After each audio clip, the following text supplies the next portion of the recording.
I think that's my message to the folks in the future. I'm going to get the quote there. Come to Garth Jackson. Persevere. I think that's my message to people in the future, that it feels devastating, and it feels like we're barreling down a horrible path. And sometimes things need to unravel so they can be remade. And I think personally, that's what we're experiencing. And we have to keep our eyes clear. We have to keep our hands together. We have to hold each other through this. But we will get through it. We will persevere. And the thing that is going to be the biggest factor in all of this is how we care for each other. This is Social Justice Origin Stories. I'm your host, Rolando Tompkins Jones. Social Justice Origin Stories is a storytelling project that highlights personal stories and defining moments that have inspired individuals and organizations to labor for equity and social justice. Through truth-telling, the honest sharing of their experiences, storytellers teach us about themselves, enabling us to learn about ourselves and our world through their stories. By reconnecting with pivotal moments of activation in their lives, they invite us to do the same. At Social Justice Origin Stories, we believe that there's power in storytelling, and lived experience is experience. There's room enough for all of us to do this work. There are many ways to contribute, and our contributions don't need to be the same. We can enter and remain engaged in the work using the gifts that are special to us while supporting others and using theirs. We have the capacity to grow and change for the better when exposed to new information and experiences. We believe in our inherent worth and capabilities, and we possess the power to inspire and create change within ourselves and others. We can transcend the confines of the status quo to imagine and design more equitable and humanizing systems. Thank you for joining us. In this episode of Social Justice Origin Stories, Dr. Amber Banks shares her personal journey into activism and social justice work. She speaks on the complexities of trust, how personal and cultural experiences shape trust, and the intersection of trust with race and power. Dr. Banks discusses the importance of creating spaces where individuals can feel seen and heard, and stresses the critical nature of repair in the trust-building process. Her storytelling also touches on the necessity of rest and self-care in sustaining activism and promoting resilience against systemic. Thanks, Rolando. It's a pleasure to be here. Thanks for having me. My name is Dr. Amber Banks, and I am calling in from the unceded lands of the Shawnee, Yuchi, Cherokee, and Chickasaw peoples, known today as Nashville, Tennessee. And I am the Vice President of Programs with Decolonizing Wealth Project and the founder and CEO of the Center for Trust and Transformation. Thank you for being here. Corey Bush says, many of us do not choose to become activists. We are activated. Could you share just a little bit about some of the things that have activated you in the work that you do now? Yes. Shout out to Corey Bush. She's amazing. Doing some incredible work. Really grateful for her leadership. What has activated me? I think a couple things. I was born as my mom's only child and my dad's youngest. And what that meant was that I grew up as a very observant kid. I was always watching the world around me. And I was in a lot of spaces with adults, so I had a lot of observing that I was able to do. And growing up Black biracial, my mom is white and my dad is Black, I moved between vastly different worlds very frequently. And as a sensitive and observant kid who felt like I was a part of two worlds, but also neither, began to see through school, through social activities, through my different friend groups that I had, that we're living in a very unjust world. In Los Angeles, where I grew up, I saw the ways in which white people moved in the world, and I saw the ways in which Black people moved in the world. And I asked a lot of questions of both my parents and other adults in my life. And what I was left with was a feeling that the privileges that I was afforded as a result of having a white mother, as a result of having two parents who were employed full time, as a result of a variety of things, I grew up with this profound sense of injustice, that there was nothing different about me that meant that I inherently deserved those privileges. This isn't to say that I didn't believe that I was special in some way, that I have gifts to offer, but that my comfort, my opportunities, and the other aspects of my life had very little to do with my character. And there were a couple of instances where friends of mine who were Black or brown did not have those privileges afforded to them, and it just lit a fire in me. I'm very empathetic, and I became very protective of our liberation.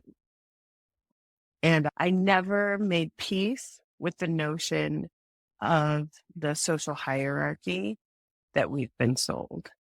And when there is no peace in this, if we reject this caste system, this racial social caste system that has been designed and wielded against Black and brown people for centuries, if we fundamentally reject the premise of that, then there is no other option other than activism. There is no other option other than activism. How have you translated your earlier experiences into this work, the connections that you might have, and then just sharing with us about these intersections? So one of the things that I often say is that I've been studying trust my whole life, but I didn't know it. So in earnest, about 15 years ago, when I entered graduate school, was when I really named it. But it's one of those phenomenon that I have studied in one way or another through my own personal study, through my own personal existence as a bridge builder in many ways. And so one of the examples that I often share is I shared my mom is white, my dad is Black. And it's really interesting because growing up, my mom used to say, you trust people until they give you a reason not to. And so everyone starts for her with a baseline level of trust. And that trust gets eroded based on what they do, what they say, how they treat you.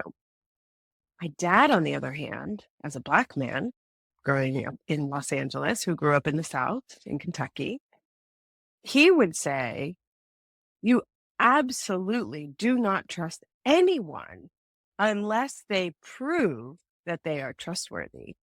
I grew up with these very different definitions of trust. And it took me a long time to understand. I'm like, which one is it? And so the path that I forged, which is often the path that I walk, is let me see what's true for me. And what's true for me, I've discovered, is somewhere in between the two. I can empathize with people, but I've learned enough to know that a blind trust of everyone is harmful. But if you look at who my mom is, she grew up on a farm in Nebraska. They did not have a lot of money. Like, she did not grow up with a ton of privilege outside of being a white woman. And my dad, who grew up on a farm in Kentucky, like these two people who actually had very similar backgrounds in terms of their upbringing, had vastly different experiences of trust based on their race, and I would argue gender as well. About 15 years ago, and I had been a special education teacher in Los Angeles for about 10 years. And one of the things that I noticed as a special education teacher was that Student success often depended very heavily on adult relationships. So when you have children who have autism or cerebral palsy or other special needs, there are often many providers who are part of that student's support and care team, parents, principals, teachers, right? There's lots of actors. And the ability to coordinate those services and to provide a coherent, sort of culturally relevant experience for that student. For example, does a student who speaks Spanish at home get speech therapy in Spanish or English? There's all these questions that start to come up. And then when you zoom out into the education system more broadly, there's the school board, there's the superintendent, the cabinet, right? There's all these different people who are making decisions on behalf of students. And those students, how much funding goes to special education students, right? Like how many counselors are on staff? There's all these decisions that get made.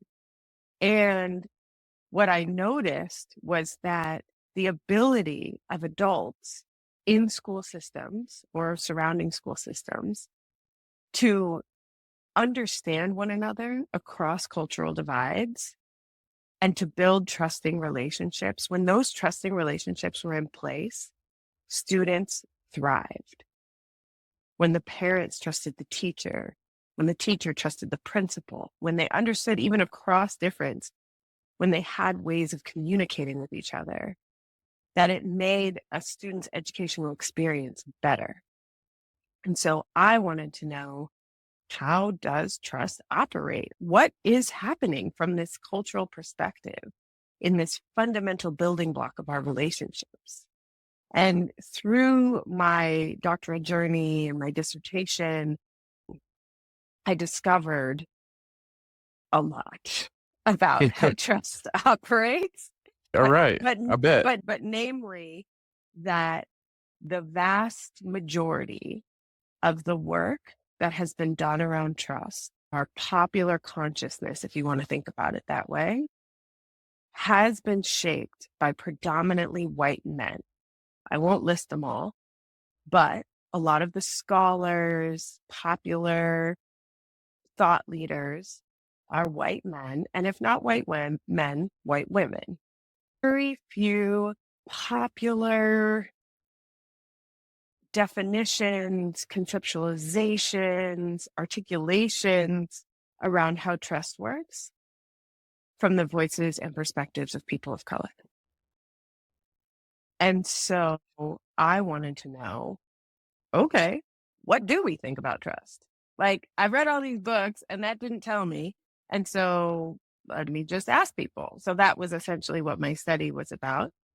Trust is often defined around characteristics: honesty, integrity, reliability, competence, right? There's all these different sort of characteristics.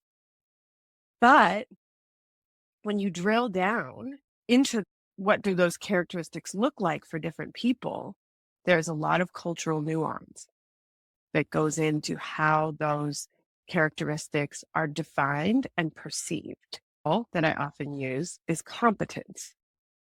I'll just take myself, for example. If I am a Black woman in a white, predominantly white organization or institution, the definition of competence that is imposed on me through employee evaluations or even more implicitly might be different than a definition of competence than if I'm in a different environment.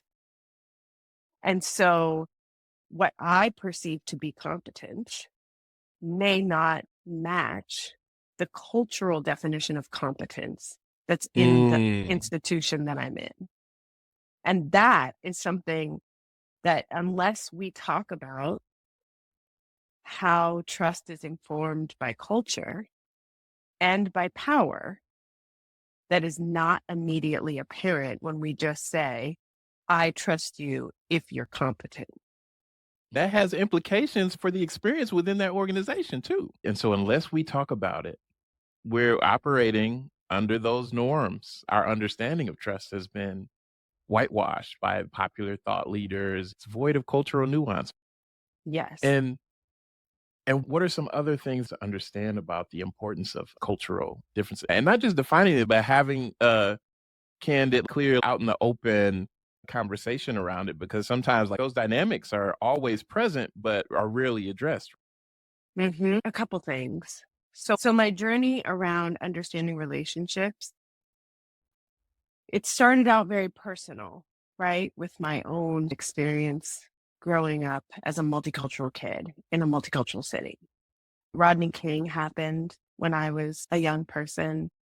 The O.J. Simpson trial happened when I was a young person. I grew up in a time in Los Angeles, and also hip hop happened. Like Yeah. West Coast hip hop was at its Yeah. prime when I was growing. So I grew up in this context of joy and pain, which many of us did. I can't imagine a time when there aren't both of those things, and we're seeing that now. But the cultural contrasts that were happening when I grew up, I noticed. And so it was like my understanding of trust that was formed when I was young was very personal. As I got older, it became professional. And when I was building trust with families as a teacher, building trust with students, right? I then had to operationalize it in a professional context. When I went to grad school, it became very conceptual. And that, I think, took me away. It was part of the assignment, so I get it. And I'm glad I learned a lot. But it pulled me away from a fundamental truth about trust that I have had to find my way back to, is that the way that I enact trust in my relationships is wholly dependent on the way that I enact trust in myself. I cannot have a relationship with someone else unless I have that relationship with myself first. And that is complicated, right? Mhm. That requires understanding my relationship to power, my relationship to culture, my relationship to so many things, while concurrently navigating relationships outside of myself. And so I think that's the first thing, is that our relationship to trust starts with ourselves. And we are worthy of that examination, because I have not seen an example or experienced an example of where someone can trust someone more than they trust themselves in a healthy way outside of Mm. parent-child relationships. I think that's different, but as an adult. So that's number one. Number two is, as a result of the way trust has been framed for us as this binary, right? It either exists or it doesn't, right?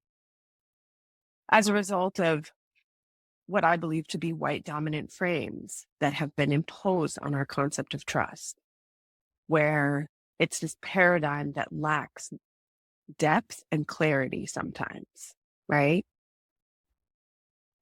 What I believe is that it is almost impossible for us to have the same definitions of trust. It's like love, right? Love can be enacted in so many ways. There's a whole body of work around love languages. That's It's right. it's something that you could never define for someone else, but can resonate in description, right? There's poetry, there's music. It's an art form. And in that same way, our relationships are art forms too. And could never say to someone, I did this thing, so you have to trust me. That would be like me saying, I bought you flowers, you have to love me, right? I'm not Yeah, saying which that's not people a do. thing. They do it, but like you say, it doesn't mean that there's trust there, right? Yeah. And what I often try and stress is that the goal is not to have the same definitions of trust, but to have the tools to understand each other's definitions of trust. Because then we can actually build solidarity. We can build bridges. we can accomplish anything because we know how to engage in conversations about repair when trust is broken. We know that, oh, Rolanda doesn't care if I'm on time, but if I say I'm going to do something, I better do it. You know what I mean? Everyone, like for me, it's communication, right? I'm cool with pretty much everything as long as we're in communication. Yeah. That's what builds trust for me. But that's not true for everyone. Some people are like, don't call me. I don't care. I don't really want to talk to you. But it's something else. And there's no way to know unless we have the tools, which aren't always words. There are lots of different tools out there to be able to understand what trust means based on who you are, what you've experienced, and what's meaningful for you.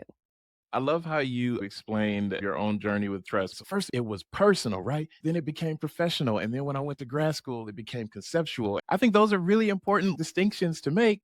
And as I was listening to you share that and combining that with what you had shared earlier around performance reviews and the ways that can show up in the workplace, and how you shared what you found is that if we are to build trust within others, it's important to have a trusting relationship with ourselves and to trust ourselves as people. But as you shared about the implications of going into these environments, workplaces, other places, and we each have these different definitions of trust, I'm thinking about the outcomes of not having the conversations about what those expectations are. And I feel like there are so many equity, social justice, racial justice, gender justice, so many issues uh, behind the experience that's created when a person with marginalized identities is experiencing it. Oh, wait, I thought we were on the same page and we're not. And how those instances of realizing that the way that we trust ourselves is not the way that dominant society defines what trust is.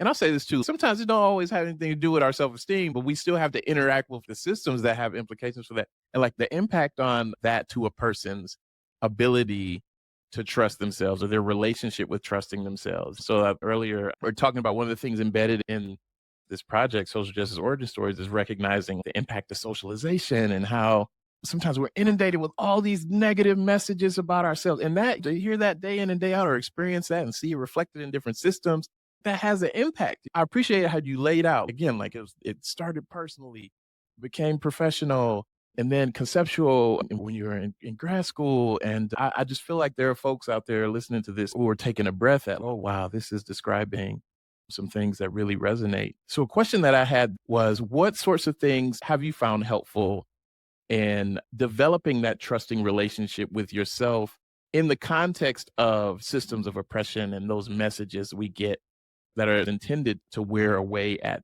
the trust that we have of ourselves? It's a great question. So I'll say one thing first, which is like love. I love the love trust analogy because I think it really helps people understand how complicated trust is. And I think we give ourselves a lot of permission around love because it's so tender and it's so core to who we are. And I think trust is just like the next circle out. It's just our love with people and it's equally as tender, right? So one of the things that I think about a lot is that love is not a destination. It's an experience. And in that same way, trust is not a destination. It's not a place that we get to where all the boxes are checked and we're done. We have trust, right? Which is part of the problem with how things are conceptualized right now around trust, right? And I understand why, but it's numerically defined in many ways. Like trust is low, trust is high. And it's true. I'm not saying those things aren't true, but could you imagine a chart that says love is low, love is high? Like, how do you even measure it? I have so many questions. And I'm trying to say from a narrative perspective, and it's true. It's naming a problem that is real. But I think it doesn't give us permission to experience the complexity of it. So In developing a trusting relationship with myself in an oppressive system, it is an ongoing, everyday conversation with myself. And some days those conversations go well and I feel good. And some days those conversations are hard and I don't feel good. I feel burnt out. I feel exhausted. I feel hopeless sometimes, right? Like, how can I build trust in a context that is fundamentally not built for me, that doesn't believe in my humanity or my brilliance? Even try to develop trust in that system. And the amount of work that it takes every single day to undo the harmful narratives that system has about me Mm. is an extraordinary amount of labor. And so I have a few practices that I have developed over time, and I would encourage others who might be listening to find the practices that work for you. Because ultimately, whatever your spirituality is, whatever your faith is, coming back to the core of who we are as brilliant, divine, incredible collections of stardust. Like, we are part of this incredible world that causes a lot of harm and contains a lot of beauty. And so, what are the practices that help you stay connected to yourself? Because that has to be where the compass points. So, how I develop a trusting relationship with myself is I journal, I meditate, I try and connect with beauty in some way, shape, or form every day. I am anchored in my gratitude to try and really own the things that do feel good and solid in life. But at the end of the day, I like that you said developing. How do you Developing. That's right. develop? That word That's right. develop, trees stop growing. Never. Maybe they do. But it's that same idea of we're always reaching our roots in the ground. We're always reaching up.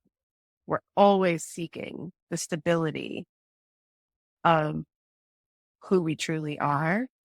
And the more we can connect with that, the more that we are connecting with others from that solid place. And then I would say, from a more, it all sounds practical to me, but from a more everyday, being very selective about when you choose to engage with the systems. And that is not always possible, depending on what your work is, depending on so many factors in life, but being very clear about when you need to conserve your energy and step away and what that Mm. protection looks like. It could be taking a nap. It could be so many different things, but I think um, systems of oppression thrive on our disconnection. Mm. And Yes. so Yes. to me, the only way to stay whole in the dismantling of these systems is to affirm connection. Mm-hmm. To affirm connection. I'm going back to how you talked about this deep sense of understanding injustice and how you shared just now systems of oppression thrive on our isolation. I'm thinking about what Dr. King used to say when he would describe creative maladjustment. And so just for folks out there who are listening is, hey, if you're feeling uncomfortable right now, it's because it's designed to make us feel uncomfortable. You talked about how developing a trusting relationship with yourself in the context of the systems that weren't designed with you, with us in mind, and just appreciating your sharing around that. One of the things I was taking away is recognizing that even in defining trust, it's different for each person. You gave the example with your parents. You gave some good examples like, hey, I don't care if you're late or whatever. And so just giving some examples, just highlighting that there are differences in how each of us measure and determine trust. What are some of the enabling conditions that can create those opportunities for us to have these conversations in the open about what our differences are in terms of how we're looking at trust and how that's measured or how we're each interpreting that. What are some of the enabling conditions? Because one of the messages that I'm getting is it's going to be different for different people. But the question I have is, okay, so how do we create the space? What are the conditions that we can create to acknowledge that those things exist, but then also find ways to relate to one another where we feel whole? Yeah, I love this question. I think I've been fortunate and blessed to be a part of a few spaces that are predominantly women of color, or exclusively women of color, I should say. And hands down, almost every time in those spaces, there's a range of different contexts in which this happens. And it happens with Black women, groups of Black women, or groups of women of color generally. Someone will say, I feel seen. Mm, And it's so rare that I feel seen. And I think it's true for so many of us. mm, The project of colonization and oppression, patriarchy, white supremacy is a weapon. And I think spaces where we can feel seen and we can feel heard are so necessary right now. And what makes a space one where people can feel seen and heard? I think number one is listening, deep listening. There's so much distraction in the world, and I have to find myself to put down the phone, like pay oh, attention, you yeah. know. Oh, yeah. Um, but I do think really honoring the humanity of the people who are called to share themselves with us is an important step. I think for white allies, doing your homework is pretty important. So if you're taking the time to understand how privilege works, to understand history, what has happened to generations of Black, Indigenous, and other people of color in this country and globally, right? I think this point around really treating folks' stories as sacred, Mm, treating folks' experiences as sacred is critical. I'll often say each of us, our truth is true to us, right? And that's true for someone I might disagree with too, right? And maybe their own relationship with themselves is contorted. And so their truth is, I don't know, that's not for me to say. But for them, their truth is true. And I think even just acknowledging that can be a step in the right direction to be able to have the harder conversations about where those truths might be. I'm thinking right now about people who deny that diversity, equity, and inclusion is important. Clearly, that's something that some people believe. If I start from a place of that isn't true, like that's no one's going to have that conversation, right? If I start from a place of that's true for you, but let me share my experience, and let me share my experience, talking about it's dialogue now. hard. Yeah, there's more spaciousness. I think there's also, in terms of how we bring about trusting conditions, it feels like in so many places and spaces in our world right now, everything is compressed. It's like we have this much time to do this many things. And so I also feel like trust requires spaciousness. We need time for our bodies to unravel, for our stories to unfold. And we often don't give ourselves the gift of that time. Sometimes we need time for people to go think to a conversation. It can't be rushed. And folks talk about it. Stephen Covey and Adrienne Marie Brown both talk about moving at the speed of trust. Speed of trust, yeah. Which is true. It's very true. And there are dynamics around the speed of trust that are culturally informed that we don't talk about, right? If you come from a marginalized community that has had terrible experiences, I'm from California.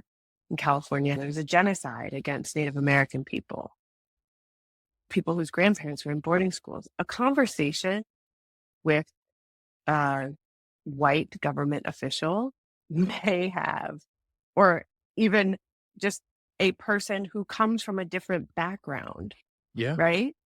There Yeah. might be an inherent level of distrust, and there may need to be time to allow that relationship to unfold. Yeah, there may need to be time to allow that relationship to unfold. I'm remembering just an example at one point in time, there being some initiative that was designed to increase trust between police officers and communities of color. And the setup at that time was to connect a person from the community with an officer. And we're going to have this sustained commitment to build conversations, to reduce misunderstandings of one another. But one of the things, this was in a past, a working experience. One of the things I remember raising was the setup and the backdrop of that was like, okay, there were officers there who wanted to have this conversation in full uniform with weapon and like all these other things. And there's some apprehension around that. I'm like, y'all put some plain clothes on if y'all want to make this happen, like those sorts of things. It's one of those things. I think for me, in some ways, it speaks to at least what's coming to my mind as you're sharing around those. It's cultural, it's power dynamics that exist, it's racialized, it's a lot of things. And when those things aren't discussed, we just have the event or we do the thing and we say, all right, everybody, let's talk. But without acknowledging there's some history, there's some context here that is missing and that needs to be discussed if we want this to be an initiative, an event that is true to the values that we're putting behind it. There's some conversations that we have to get us to a place where we can really talk. So I appreciated you sharing and laying that out. You mentioned like sometimes relationships need time to develop. We need to take time. When we're talking about the intersection of race, power, and trust, where does rest fall into that? How does that come into play? What relationship does rest have with those dynamics? That's a really good question. And I will say that's my learning edge, is Okay. learning how to rest. Okay. I will be fully transparent. It is not a skill that I've mastered. I've been in the grind for a long time, and I am learning as we speak how important it is to take time away from it all to tend to myself. And I'll say I can share what I'm learning, not what I've learned, Yeah, because it's I'm active. It's a still process. very much on this journey. So if any of the listeners have any tips, send them my way. All But right. I'm in an active process right now of trying to unravel my own nervous system. All of the work that we've been talking about, all of the context that we've been talking about lands in our bodies. Prentice Hemphill has a great book right now, What It Takes to Heal. Yes. Yes, it's a beautiful book. It lands in our bodies and we hold it in our cells, in our muscle tissue, in our bones. And we inherit some of that too. And so I've been on this active journey due to some injuries and other health stuff to try and figure out how to unravel. And it's remarkable how much we're holding. And we are so sensitive. We are water, right? Are made up of our material that's responsive to the environments that we're in. So I've been thinking a lot about boundaries, right? How do I create boundaries in my relationships? Nedra Tawwab talks a lot about this. How do I create boundaries in relationships to protect my peace? How do I unravel the belief that somehow I am not worthy of peace? How do I affirm Right. for myself that peace is a birthright that we all have? That's right. That's right. And then how do I stay curious and playful in what the rest practices are that best serve me? So I'm not trying to approach this question from a place of, I need to figure out how to rest. Because if I do that, then I'm just undoing all of the rest that I'm doing. Like, how do I stay curious and playful and find that spaciousness and celebrate when I make a different decision, when I decide to stay home on a Friday night instead of do the thing I don't want to do, or not go to the meeting because I have a headache, or whatever it is. Rest, I love Rest is Resistance. The Yes. Nap Ministry is another great resource. And I think it, like my experience of it as someone who is, I think unlearning a lot, is that it all resonates so deeply with me when I read the words or I hear them spoken. I'm like, yes, this is the medicine that I need on a daily basis. I go to bed like wound tight, wake up in the middle of the night, all the things. And so the place that I'm at now is, how can I be more intentional about making different decisions and adopting different beliefs and releasing things that aren't mine so that I can experience more ease in myself. Releasing things that aren't mine. Yeah. So you can experience more ease. It's a worthy journey because just bringing it back to trust, Right. one of the things that I've been thinking a lot about in some of my own relationships is I've noticed that people can only be as open as they are healed. Sometimes in our relationships, we're enacting things that have nothing to do with the person that we're interacting with. We have our own wounds as a result of being human on a planet in this world. Yeah. And that healed isn't the right word because healing is not But a healing. destination Yeah. either. Healing. Yeah.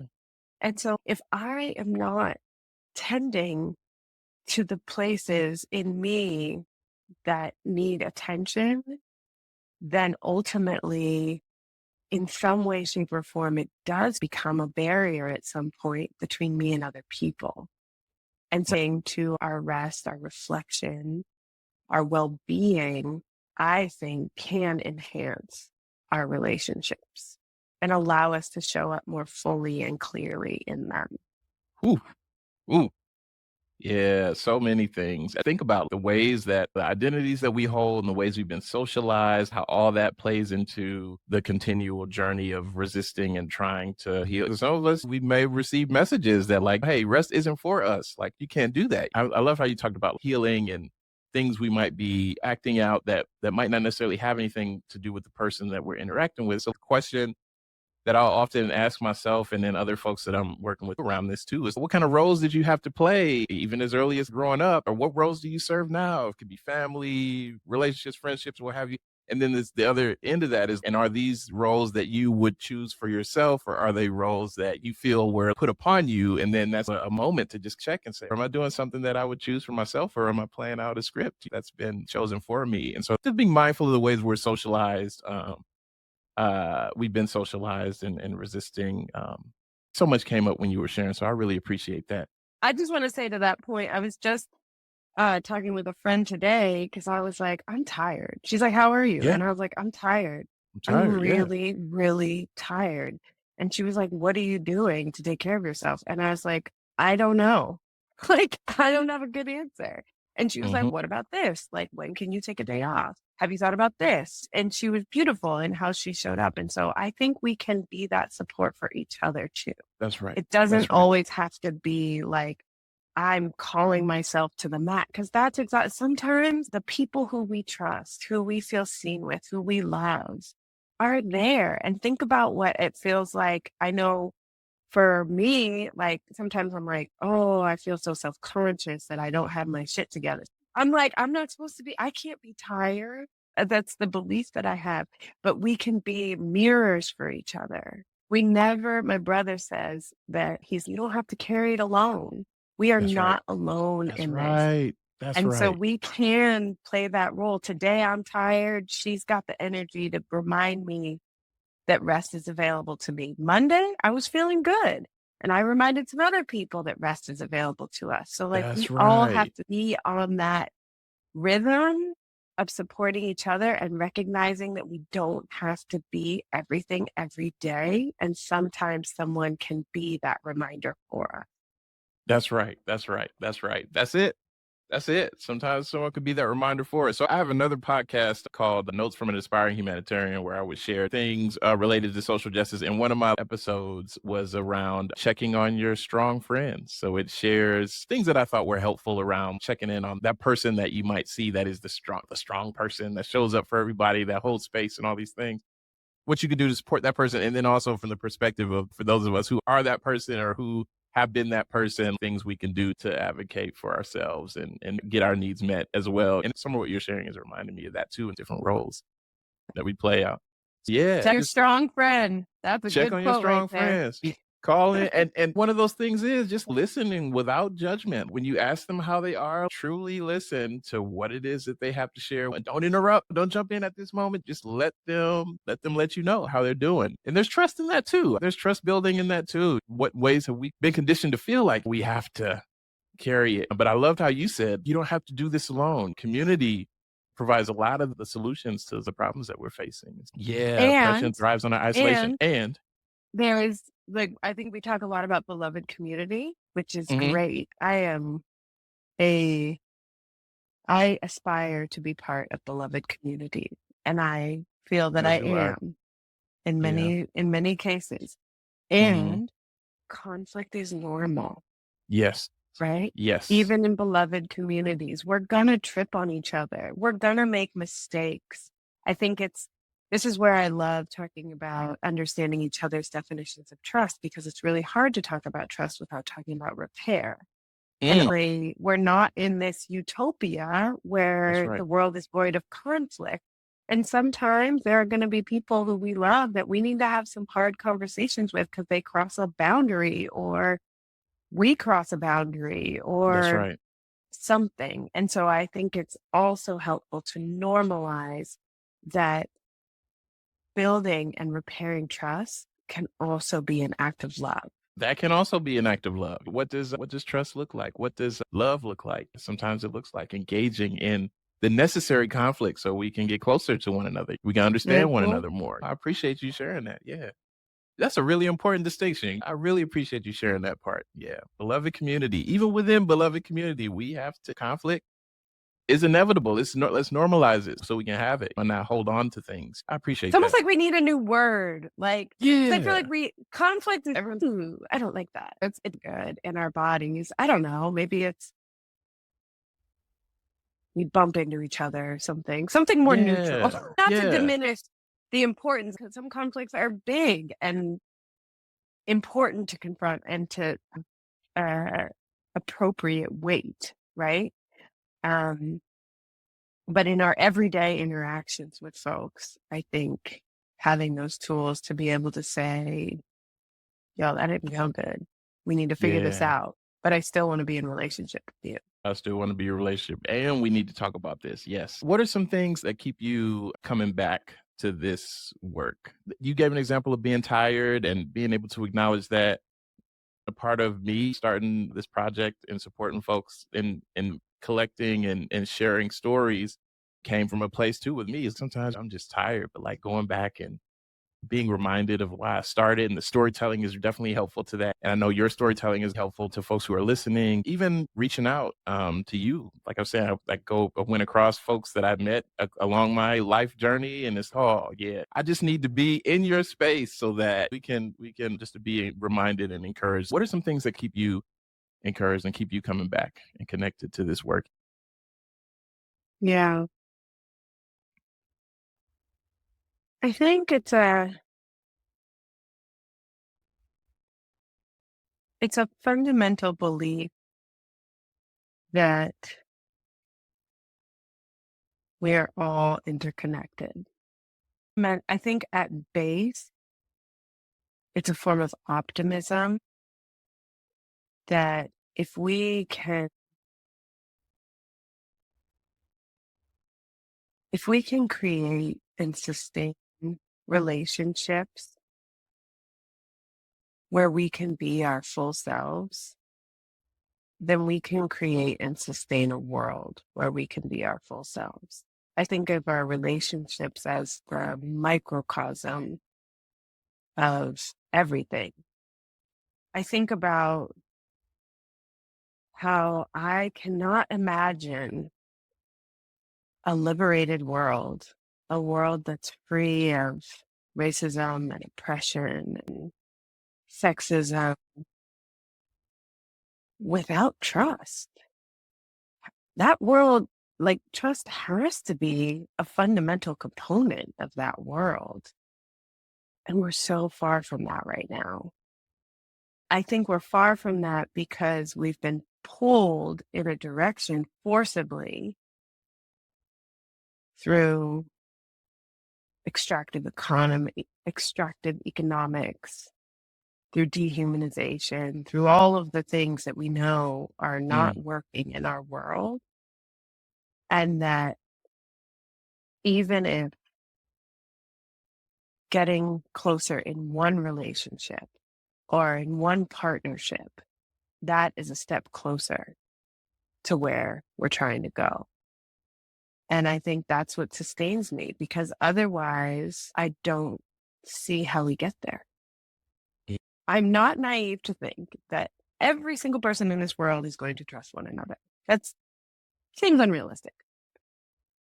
But enough people who believe and have the skill set, and there's already so many of us. You do, Rolando, in all of the yeah. conversations that you have with folks and listening and hearing stories, creating space for people to share these things that sometimes seem insignificant are actually the building blocks of the world that we're trying to build. And that's what gives me hope. I've always come from a place of, I used to talk about the seeds of trust. I made these bookmarks actually that had seeds in them because Oh, with like my logo and stuff. Cause I was like, the world will have us believe that trust is low, that we are disconnected. But actually, when you look in many movements, in many communities, it's actually a different picture. There's actually more trust than we give ourselves credit for. And that the starting point. That's what sustains me because ultimately I I want to be a part of creating a world that not only I want to live in, but my kids want to live in, their kids. Like it yeah, is a yeah. project for future generations That's right. to remember how to be in relationship. Because that's the other thing. I think this is a sort of modern condition that we're in. I think that many indigenous cultures, many stories, not to say like the past is full of war too. Um, but I do think if you think about the world pre-colonization and before living in harmony with nature, like actually naming our interconnectedness and and cooperative economies, I actually think this is more of a remembering project than anything else. Ooh, ooh, yes. Mm, that's powerful. Woo! A remembering. Oh, okay. Could you say, I'm tempted to just leave it there, but could you say a little bit more about this? It's more of a remembering project than anything else. I can go out into That the was like, stars on this that was, one. if I had a microphone, I would have one. But if I had another one, I would just drop, oh, oh, that Don't drop your resonates. It microphone. resonates. It resonates though. Oh, I mean, if mm, you think at least, about it, I'll think about it from my perspective, right? As a descendant of enslaved African, right? I don't know what life was. My family came from Nigeria and Sierra Leone, according to our ancestry.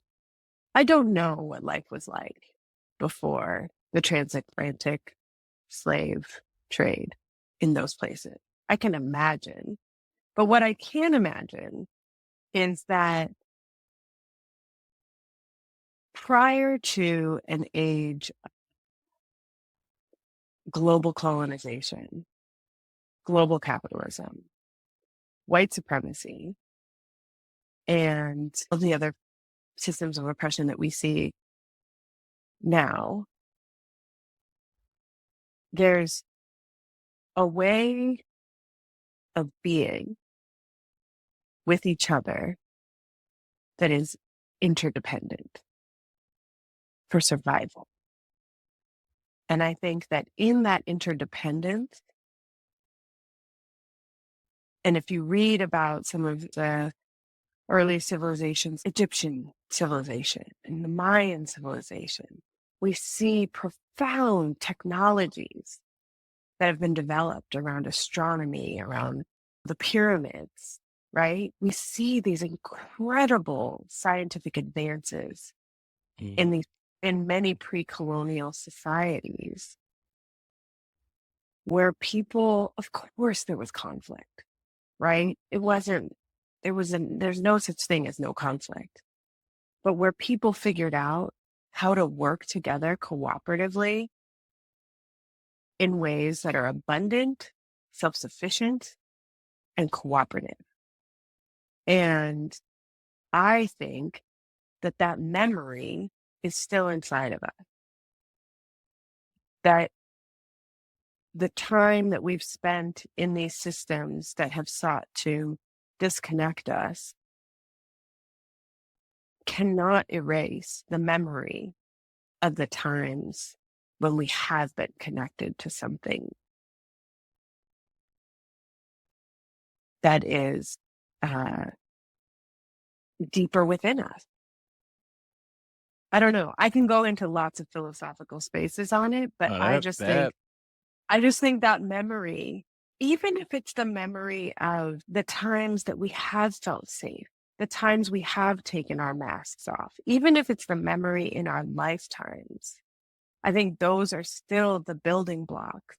That's the imprint that we're replicating in ourselves and with each other, right? And I think that if we go back to our lineages, there are many examples of where trust has thrived. Yeah, it's about remembering. For folks in the future, years and years from now, who may come across this, what's something that you'd like to share with them? You said it started off personal, it became professional, then conceptual. And I'm sure those things have not gone away, right? They still interact with each other in your experiences. But for folks who might come across this years from now, anything you'd like to share with them? Yeah. I'm reminded that I made this calendar right here and I put different quotes on it. It's a long story about the calendar, but the calendar was born out of wanting the voices of the global majority reflected in a dust calendar because why not? So interestingly, the quote for June 30th, which was on Sunday, the day before the Supreme Court handed down as one of a series of devastating decisions that That's right. dehumanize people, that criminalize people, that they criminalize the wrong people, the people who actually need to be held accountable. The quote that was there for June 30th was Ketanji Brown Jackson, and it was her quote where she said, persevere. And I think that's my message to the folks in the future. I'm going to get the quote there. Ketanji Brown Jackson, persevere. I think that's my message to people in the future, that it feels devastating and it feels like we're barreling down a horrible path. And Mhm. sometimes things need to unravel so they can be remade. And I think personally, that's what we're experiencing.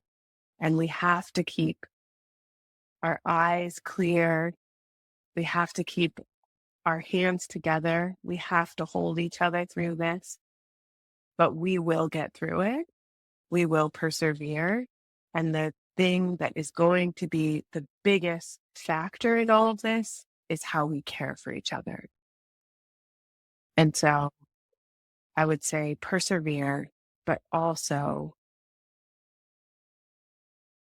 let's take care of each other. Thank you, Rolando. It's been a pleasure and an honor. Thank you for listening.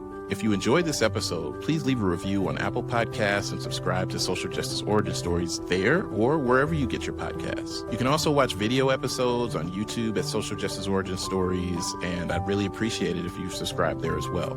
Video episodes are also available on the project website, socialjusticeoriginstories.com. Follow the project on Instagram at Social Justice Origin Stories. I'd love to hear about how you're engaging with the stories. Share your thoughts at socialjusticeoriginstories.com/contact or by emailing stories@socialjusticeoriginstories.com. To support the work of Social Justice Origin Stories, consider becoming a monthly patron. Your contributions will help keep this research going and support its mission.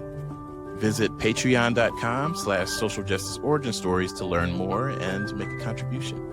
Again, that's patreon.com/Social Justice Origin Stories. You can start or stop anytime. Social Justice Origin Stories is edited, hosted, and produced by me, Rolando Tompkins Jones. Many thanks to our storyteller this week and the many storytellers who have contributed to this project. And thank you for joining me this week. Take care.